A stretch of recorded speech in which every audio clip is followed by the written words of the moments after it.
भगवान के घर देर है अंधेर नहीं, लेकिन सब्र करो। शीशम के पेड़ के नीचे काफी झाड़ियां होंगी उगी हुई थीं। झाड़ियों में सड़क से थोड़ी दूरी पर एक बहुत ही अजीब तरह की चीज दिखाई देती है। सड़क से थोड़ी दूरी पर झाड़ियों से लगे हुए शीशम के पेड़ की छाया के नीचे फटे पुराने कपड़ों में एक महिला बैठी हुई थी। उस महिला की आंखें अंधेरे में चमक रही थीं।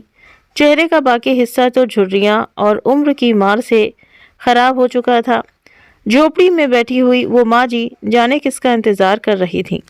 इंतजार करते करते सड़क की तरफ ही देखे जा रही थी। जैसे ही सुबह होती है, वो बूढ़ी औरत सुबह सुबह उठ जाती है और रोज झाड़ियों से ही आग जलाकर काले चने भूनकर रखने लगती है। और ऐसा लगभग वो बूढ़ी औरत रोज करती है। ईश्वर की महिमा देखो, वो बूढ़ी महिला जितने भी काले चने रोज भून कर रखती है, सारे के सारे बिक जाते हैं। कोई ना कोई ऐसा शख्स उनके पास जरूर आता है और उनके सारे चने को खरीद कर ले जाता है। बूढ़ी महिला अगले दिन फिर से बाजार से और काले चने ले आती हैं और फिर से उन्हें भून कर बेचने लगती हैं। ये काम वो बूढ़ी औरत महिला रोज रोज करती है। अब तो अम्मा जी का ये रोज का काम हो चुका था। उन्हें कुछ भी पता नहीं होता था कि उनके काले चने कितने में बिक जाएंगे, बिल्कुल भी बिकेंगे कि नहीं। लेकिन फिर भी वो बूढ़ी अम्मा अपने काम को करती रहती। अम्मा का ये काम देखते ही देखते चर्चा का विषय बन गया। आज पड़ोस के लोगों, आज पड़ोस के गांव, आज पूरे मोहल्ले, उनके मोहल्ले व शहर तक उनके इस काम की बात फैल गई। अब लोग अम्मा जी के पास उन्हें देखने आने लगे। ये देखने की आखिर में बूढ़ी अम्मा का रहन सहन और उनकी रोज रोज की दिनचर्या कैसी है। अब लोग अम्मा जी के मूंगफली से, अम्मा जी के रहन सहन और उनके रोज के काम से प्रभावित होकर बूढ़ी अम्मा को देखने आने लगे थे। कई लोगों ने कोशिश की कि उनके बारे में कुछ पता लगाया जाए कि आखिर ये बूढ़ी अम्मा कौन है। उन्होंने अम्मा से पूछा भी और जानने की कोशिश की, लेकिन बूढ़ी अम्मा ने अपने बारे में किसी से कुछ भी नहीं कहा। लोग उनकी आंखों को देखकर उनके दुखों का अंदाजा लगा ही लेते थे। उनकी आंखों में बहुत दर्द छुपा हुआ था। उन्होंने अपनी आंखों में जाने कितने दुखों को समेट रखा था।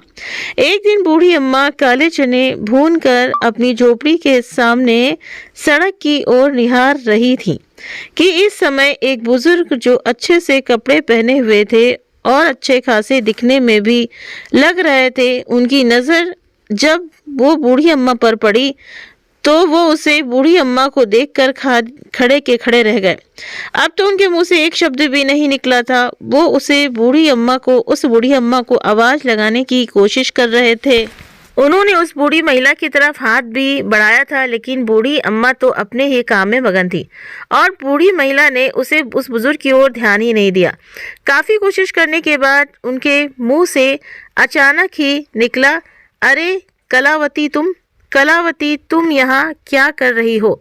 कलावती जी ने अपना सिर घूमकर पीछे की ओर देखा तो वो हैरान सी रह गईं। बड़ी आश्चर्यचकित हो गई थीं। बूढ़ी अम्मा को अपनी आंखों पर विश्वास नहीं हो रहा था। उन्होंने अपने दोनों आंखों को बार बार अपने दोनों हाथों से रगड़कर साफ करना शुरू किया और उस इंसान को साफ आंखों से देखने की कोशिश की और सोचने लगी कि ये भाई इंसान तो नहीं है जिसे वो देख रही थी, जिसका वो इंतजार कर रही थी। अब वो पूरी तरह से समझ चुकी थी। बूढ़ी अम्मा कहने लगी, मांगे राम जी आप, या फिर मुझे कोई गलत फहमी हो रही है। आप मांगे राम ही हो। मांगे राम जी ने दौड़कर कलावती जी को बाहों में ले लिया और कहा, अरे हाँ कलावती जी, मैं मांगे राम ही हूँ, लेकिन तुम यहाँ कैसे और यहाँ क्या कर रही हो, और वो भी इस हालत में। मुझे लोगों ने तुम्हारे बारे में जाने क्या क्या कहा और मैं तो तुम्हें ढूंढने के लिए तुम्हारे घर पर भी गया था, लेकिन तुम्हारे घर में कोई भी नहीं था और ताला लगा हुआ मिला। तुम्हारे घर के आसपास के लोगों से पूछा तो लोगों ने बताया कि तुम यहाँ नहीं हो और तुम किसी से नाजायज बच्चों की माँ बनने वाली हो। तुम्हारे पेट में किसी का नाजायज बच्चा था, इसी के कारण तुमने अपने घर को भी छोड़ दिया था। क्या ये बात पूरी तरह सच है या फिर कुछ और?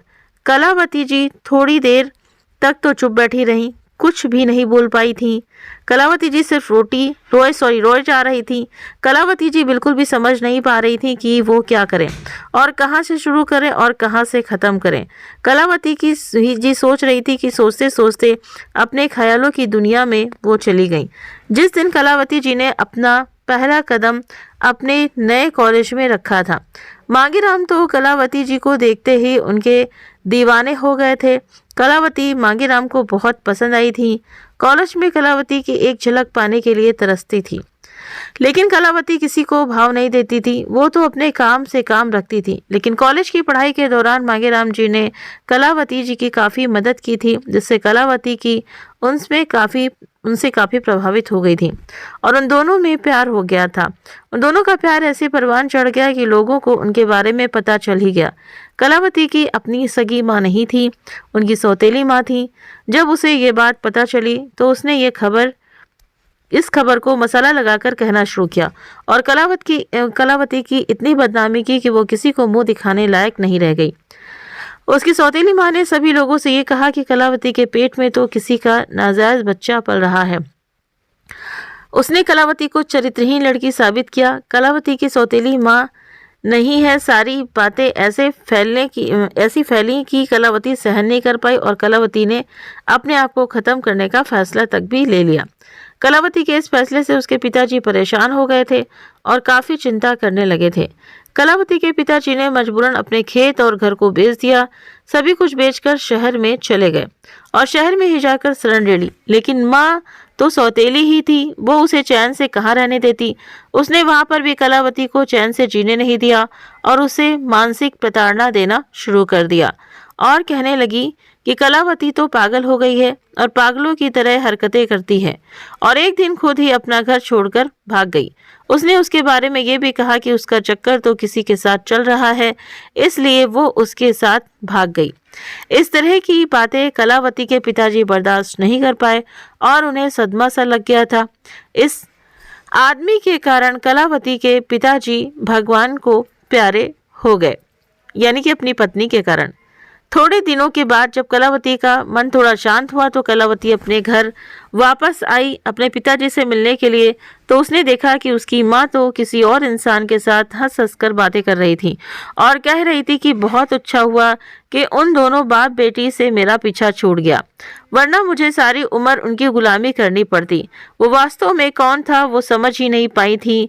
उसने उसे अच्छी तरह देखा नहीं था और एक आदमी को उसके पीछे लगा दिया था, क्योंकि वो जानना चाहती थी कि वह इंसान कौन है, क्यों उसकी सौतेली माँ के साथ बातें कर रहा है। सौतेली माँ की नज़र कलावती पर पड़ गई। कलावती अपनी जान बचाकर ऐसे भागने लगी कि उस व्यक्ति के हाथ ही नहीं आई और कलावती वहां से भागकर दोबारा अपने घर वापस नहीं आई। कुछ दिन इधर उधर भटकने के बाद उसके पिता के एक दोस्त उससे मिले। उन्होंने कलावती को बताया कि उसके पिता अपनी बेटी के सदमे में इस दुनिया से ही चल बसे। वो अपनी बेटी के गम को बर्दाश्त नहीं कर पाए। अपने पिता की मृत्यु का जिम्मेदार वो अपने आप को मानकर बहुत दुखी हो रही थी। तब उसके पापा के दोस्त ने उसे समझाया कि इसमें उसकी कोई गलती नहीं थी, सारी गलती तो उसकी सौतेली माँ की ही थी, जिसने ये सारी उल्टी सीधी बातें फैलाई थी और अपने पति की मृत्यु का कारण बनी थी। अपने पापा के दोस्त की बातें सुनकर कलावती को थोड़ी शांति मिली और अपने मन को उसने समझाया कि चलो कम से कम मुझे इस बात की तो तसल्ली है कि मेरे पिताजी मेरी वजह से तो इस दुनिया से नहीं गए, वरना मैं अपने आप को कभी माफ नहीं कर पाती। कलावती के अंकल ने कलावती से कहा कि क्या तुम मेरे बेटे से शादी करोगी। कलावती ने सोचने के लिए कुछ समय मांगा, क्योंकि वो उनके बेटे के बारे में जानना चाहती थी। लेकिन जब उससे मिली तो उसे ऐसा लगा जैसे जाने कितने दिन कितने सालों से एक दूसरे को जानते हों और जैसे जाने कितने सालों से वो उसी का इंतजार कर रहा हो। थोड़े समय के बाद कलावती और उसके पिताजी के दोस्त के बेटे के साथ शादी हो गई। कलावती का पति बहुत ही अच्छा इंसान था। वो कलावती की हर ज़रूरत को पूरा करता था और हर संभव मदद करने की भी कोशिश करता था। कलावती के पति को पता था कि उसकी सौतेली माँ ने उसे बचपन से ही बहुत ज़्यादा जख्म दिए हैं, इसलिए वो कलावती को हर खुशी देने की कोशिश करता था। लेकिन कुदरत को कुछ और ही मंजूर था। उन दोनों की खुशियां ज़्यादा दिनों तक नहीं टिक पाई थीं। कलावती के पति को एक गंभीर बीमारी होने के कारण शादी के 12 साल बाद कलावती को इस भारी भरी दुनिया में छोड़कर और एक अपने बेटे रवि को छोड़कर इस दुनिया से चले गए। अब तो कलावती के ऊपर अपने बेटे और अपने सास ससुर के बीच जिम्मेदारी आ गई थी और उसने अपने पति के जाने के बाद बिल्कुल भी हिम्मत नहीं हारी, बल्कि पूरी हिम्मत के साथ अपने परिवार को संभालने में लग गई और रात दिन मेहनत करने लगी, क्योंकि वो जानती थी कि अगर वो रोएगी तो और भी ज़्यादा कमज़ोर पड़ जाएगी, जो वो बिल्कुल भी होने नहीं देगी, जिससे उसका परिवार बिखर जाएगा। लेकिन कलावती ने पूरी हिम्मत के साथ अपने परिवार को संभाला और अपने परिवार को बिखरने नहीं दिया। कलावती ने अंतिम सांस तक अपने सास ससुर की बहुत सेवा की, पूरे जतन के साथ सेवा की और अपने बेटे रवि की परवरिश में भी कोई कमी नहीं छोड़ी।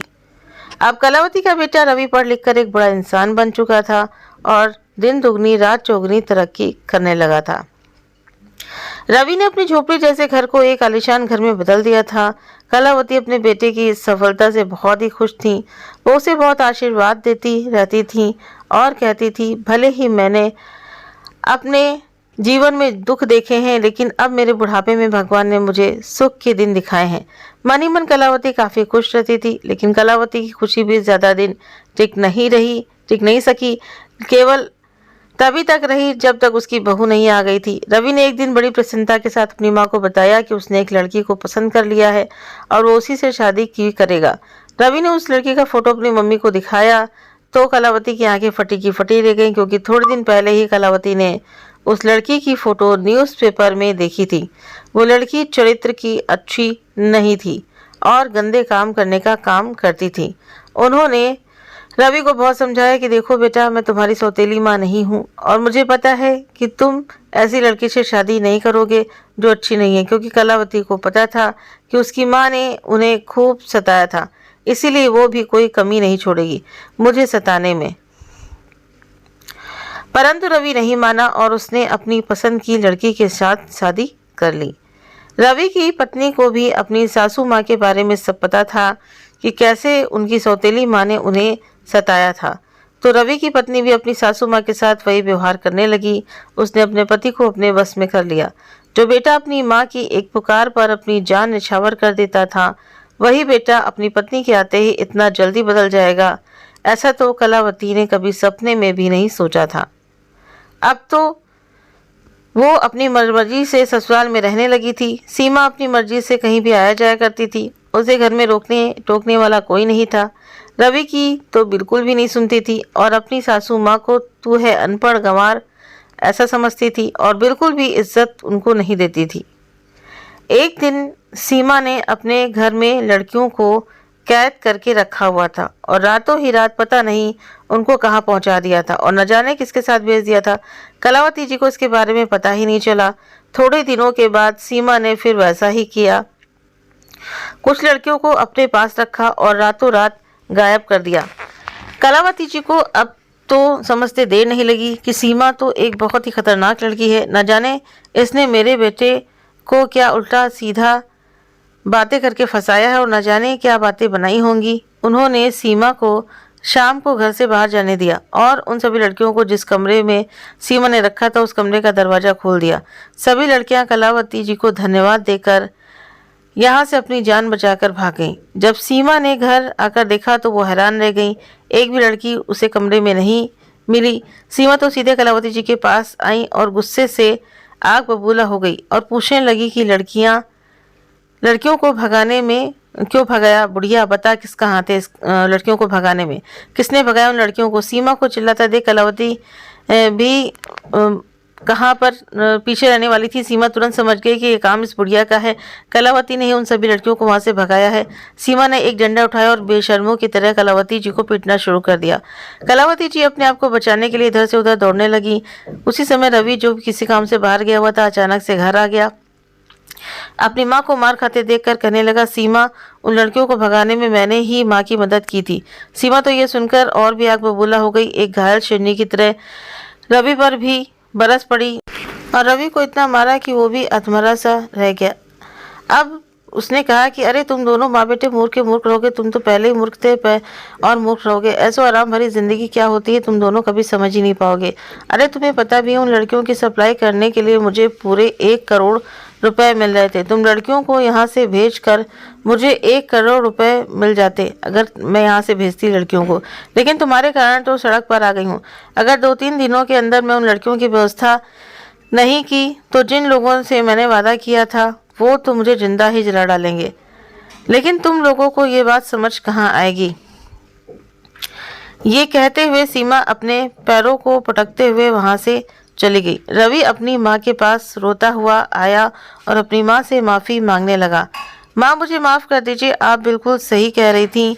ये वही लड़की है जो सीमा बनकर हमारे साथ रह रही है। मैंने उसे उस दिन आपकी बात अगर मान ली होती तो आज हमें ये दिन देखना ना पड़ता। ये कहकर रवि अपनी माँ से लिपट कर रोने लगा और अपनी माँ के पैरों में माथा रखकर फूट फूट कर जोर जोर से रोए जा रहा था। कलावती जी अपने बेटे को गले से लगाकर रो रही थी। कलावती जी अपने बेटे रवि को कहने लगी, अरे बेटा, जो हो गया सो हो गया, उसे हम बदल नहीं सकते, लेकिन हम सावधान जरूर रह सकते हैं। कलावती जी की बात रवि को समझ आ गई थी। कलावती जी ने फिर से अपने बेटे रवि को रातों रात एक ऐसी जगह चले जाने को कहा कि तुम सीमा के हाथ मत लगना, वरना पता नहीं वो क्या कर बैठेगी। अपने बेटे रवि के साथ ही कलावती भी घर से निकल गई थी।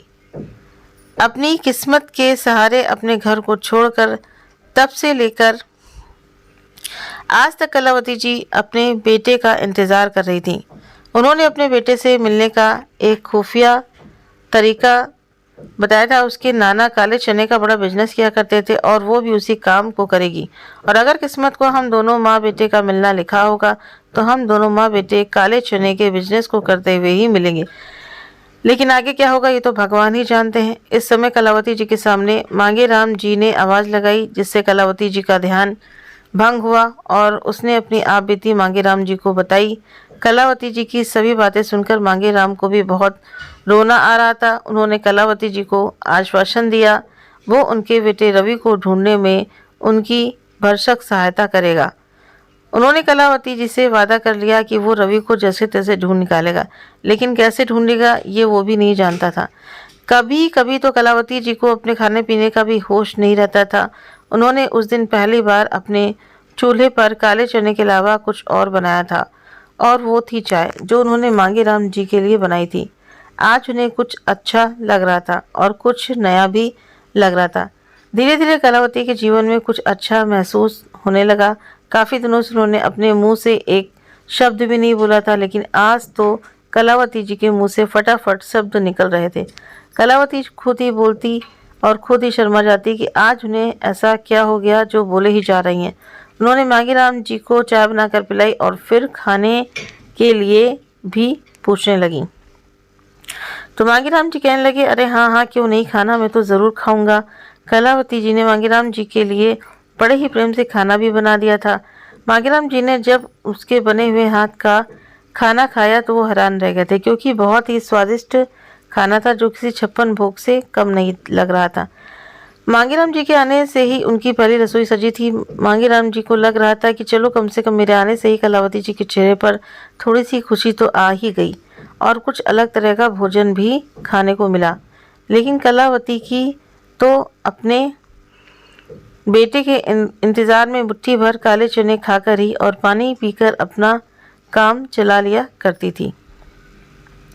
जब दोनों ने खाना खा लिया तब कलावती जी को याद आया कि मांगेराम जी के सामने तो उन्होंने अपना दुखड़ा सुना दिया, लेकिन उनका परिवार कहाँ है और कहाँ रहते हैं और करते क्या हैं ये तो मैं उनसे पूछा ही नहीं।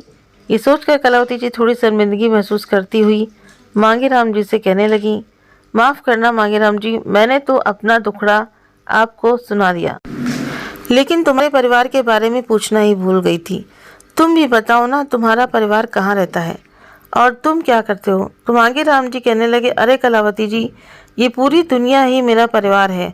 तुम तो जानती ही हो, मैं कॉलेज के समय में एक लड़की से प्यार किया था, लेकिन उसने मेरी शादी नहीं हो पाई उससे और मेरा प्यार अधूरा रह गया, और तब से मैं शादी ही नहीं किया। और देखो तो इत्तेफाक से मैं भी काले चने का ही बिजनेस करता हूँ। मांगेराम की बात सुनकर कलावती जी कहने लगी, अरे आपने अभी तक शादी नहीं की, मतलब कि आप मेरे कारण ही आज तक आप शादी नहीं कर पाए। ये क्या पागलपन है मांगेराम, ऐसा भी कोई करता है? भला जब आपने मेरे बारे में इतनी उल्टी सीधी गलत बातें सुनी होंगी तो क्या आपके मन में मेरे बारे में सुनकर आपको मुझसे नफरत नहीं हुई थी, जो आज तक शादी नहीं की? नहीं नहीं मांगेराम, ये अच्छी बात नहीं है। आपको ऐसा बिल्कुल भी नहीं करना चाहिए था। आपको शादी कर लेनी चाहिए थी। आपके बारे में सुनकर मुझे अपने आप पर शर्म आ रही है। मांगेराम की कलावती का हाथ अपने हाथों में लेकर कहने लगे, कलावती जी, मैं शादी करने की बहुत मैंने सोची और बहुत कोशिश भी की, लेकिन तुम्हारा प्यार मेरे दिल और दिमाग में ऐसे घर करके बैठ गया था कि बाहर निकलने का नाम ही नहीं ले रहा था। जो चीज़ मैंने तुम्हारे बारे में महसूस की थी वो दूसरी लड़की के बारे में महसूस नहीं कर पा रहा था, इसलिए किसी से भी शादी नहीं कर पाया। यही मेरे जीवन की सच्चाई है। मांगेराम जी कलावती जी को कहने लगे, कलावती जी, मैं खुद भी एक काले चने का इतना बड़ा बिजनेसमैन हूँ। आपके बेटे रवि को ढूंढने में अब कोई दिक्कत नहीं होनी चाहिए, वो हमें जल्दी ही मिल जाएगा। क्या आपके पास उसकी कोई फ़ोटो है? तुम मुझे दिखा दो। कलावती जी ने कहा, नहीं, मेरे पास मेरे बेटे की फ़ोटो नहीं है। हम दोनों तो जान बचाकर घर से भाग गए थे, तो दूसरी चीज़ लेने की बात कहाँ थी? मेरे बेटे के बाएं हाथ की हथेली में एक बड़ा सा निशान बना हुआ है जो कल हो रखा है। अगर वो काले निशान बड़ा लड़का मिल जाए वाले निशान वाला लड़का मिल जाए तो समझ जाना वही मेरा बेटा है। मांगेराम जी ने कलावती जी के लिए दूसरी जगह पर रहने की बात कही तो कलावती जी ने मना कर दिया और कहा कि जब तक उनका बेटा नहीं मिलता वहीं पर वो रहेंगी। अब तो मांगेराम जी का एक ही मकसद था, कलावती जी के बेटे को ढूंढना। अब मांगेराम जी ने काले चने के सभी बिजनेस की लिस्ट देखी तो उनमें रवि नाम के लड़के भी थे, लेकिन उनके हाथ में काले रंग का निशान नहीं था, क्योंकि रवि ने उस निशान को छुपा लिया था, क्योंकि सीमा ने रवि को ढूंढने के लिए उसकी यही पहचान बताई थी, जिससे रवि ने उसे निशान को छुपा दिया था। एक दिन रवि उदास मन से मंदिर की सीढ़ियों पर बैठा था। इस समय मांगेराम भी मंदिर की परिक्रमा करने मंदिर के ऊपरी हिस्से में गए तो उन्होंने वो निशान देख लिया, तो वो पहचान गया कि ये तो वही कलावती जी का बेटा है। उन्होंने उससे ऊपर बुलाया और सारी घटना के बारे में बता दिया। उन्होंने बता दिया कि आज भी उसकी माँ फटे पुराने कपड़ों में एक झोपड़ी में बैठी हुई काले चने को बेचकर अपने बेटे का इंतज़ार कर रही हैं। बेटा, तुम जब तक उनसे नहीं मिलोगे वो वहाँ से कहीं नहीं जाने वाली हैं। अपनी माँ के बारे में सुनकर रवि की आंखों में आंसू की धारा बहने लगी। मांगेराम जी से कहने लगे, अंकल जी प्लीज़ आप मेरी माँ के पास मुझे लेकर चलिए। मांगेराम जी रवि को लेकर कलावती जी के पास पहुँचे। अपने बेटे को देखकर कलावती जी उसे निहारती ही जा रही थी और आसमान को देखे जा रही थी। उसकी आंखों में आंसू भरे हुए थे। रवि ने जैसे कहा, माँ कहाँ है? कलावती जी के शरीर में जैसे जान आ गई थी। वो खुशी से उछल पड़ी थी और अपने बेटे से मिलने के लिए अपने दोनों हाथों को फैलाकर दौड़ने लगी। अपने बेटे को गले लगा लिया और रवि भी दौड़कर अपनी माँ को से आकर लिपट गया। कलावती जी अपने बेटे के माथे को चूमने लगी, उसके बाद बालों में हाथ फेरने लगी और अपने बेटे को ऐसे कसकर पकड़ लिया जैसे अब वो उसे अपने से दूर नहीं जाने देंगी। दोनों को ऐसे मिलते हुए देख मांगेराम जी की आंखें भर आई थीं। मांगेराम जी ने भी रवि और कलावती को अपनी बाहों में भर लिया। तीनों ने मिलकर सोचा कि क्यों ना एक ही जगह पर रहें, क्योंकि तीनों एक दूसरे के बिना अधूरे थे। अब कलावती जी भी एक आलीशान से घर में रहती थी जो मांगेराम जी का ही था। मांगेराम जी और रवि ने मिलकर इस बिजनेस को इतना बढ़ा दिया था कि करोड़ों का व्यापार होने लगा था। एक दिन कलावती जी अपने बेटे रवि के साथ बाजार जाने के लिए निकली तो देखा उसकी बहू सीमा फतेहाल भिखारी की हालत में मंदिर के बाहर बैठी हुई थी, जहाँ पर भिखारी बैठे थे। उसका एक हाथ कटा हुआ था और उस पर भी मक्खियाँ भिनभिना रही थी। उस हाथ को साड़ी के पल्लू से उसने ढक रखा था। सिर के बाल भी बिखरे हुए थे, देखने से पहचान में भी नहीं आ रही थी। उसे देखकर कलावती जी ने गाड़ी को एक साइड में करके उसके पास जाकर कहा, सीमा तुम्हारी ये हालत कैसे हो गई? सीमा अपनी सास को देखकर जोर जोर से रोने लगी। उसने बताया कि उसके चले जाने के बाद वो अपने आप को स्वतंत्र महसूस कर रही थी। रोज़ रोज़ नए नए लोगों से उससे मिलने आते थे और उसका गलत फ़ायदा उठाते थे। इसके बारे में मैं समझ ही नहीं पाई, लेकिन जब तक समझ पाती बहुत देर हो चुकी थी।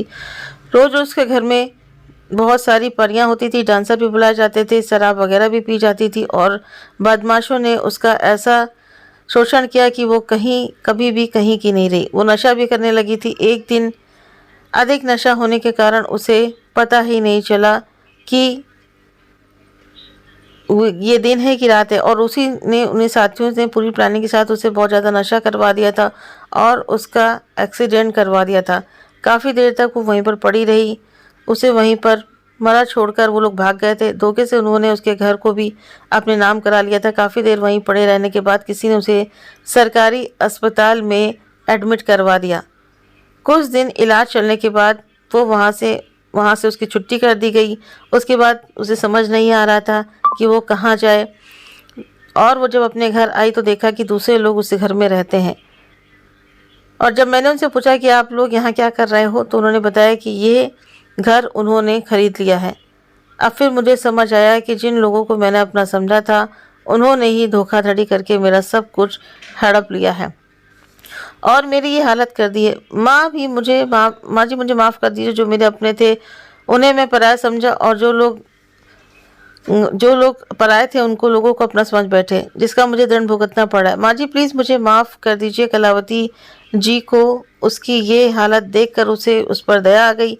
ये लड़की एक समय ऐसी थी जो हीरोइन की तरह बन ठन कर रहती थी और आज भिखारी से भी ज़्यादा ख़राब हालत में है। कलावती जी ने उसका इलाज अच्छे से अस्पताल में करवाया और उसे झाड़ू पोछा का काम भी दिलवा दिया।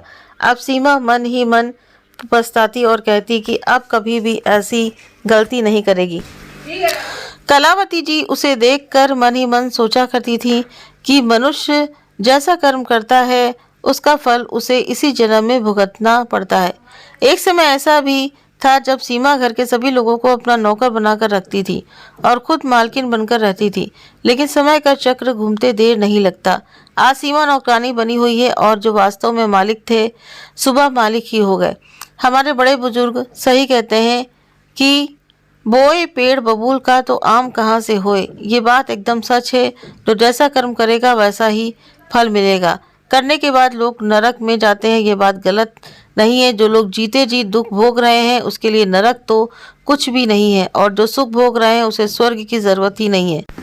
इसीलिए कहते हैं बुरे काम का बुरा नतीजा। जो जैसा करता है उसको वैसा ही फल मिलता है, और आज नहीं तो कल जरूर से जरूर मिलता है। और हम सोचते हैं कि हम ये फल जा कर के मरने के बाद हमें मिलेगा, लेकिन नहीं, इसी जन्म में ही ज़्यादातर फल भोगने पड़ते हैं जो हम करते हैं। और अगर ये जन्म भी कम पड़ता है तो फिर अगला जन्म हमें मिलता है। और कोई ज़रूरी नहीं है कि वो मनुष्य का ही जन्म हो, और किसी भी चीज़ का, पशु पक्षी जीव जंतु किसी चीज़ का भी जन्म हमें मिल सकता है। तो उसमें यह है कि हमें कर्म भोगना ही भोगना पड़ेगा। इसीलिए कहा जाता है कि अच्छे अच्छे कर्म करो, सबकी मदद करो, सबको अपना समझो और सभी के साथ अच्छे से रहो। मिलते हैं नेक्स्ट वीडियो में। कहानी अच्छी अगर आपको लगी हो तो वीडियो को लाइक शेयर सब्सक्राइब करना ना भूलें। दोस्तों, कहानी को एडिट करते समय बहुत ही ज़्यादा शब्दों में मिसप्रिंट हुआ है और जिसकी वजह से आप सभी को शायद समझ ना आ रहा हो, तो इसके लिए माफ़ी चाहती हूँ। मिलते हैं नेक्स्ट वीडियो में। Thank you.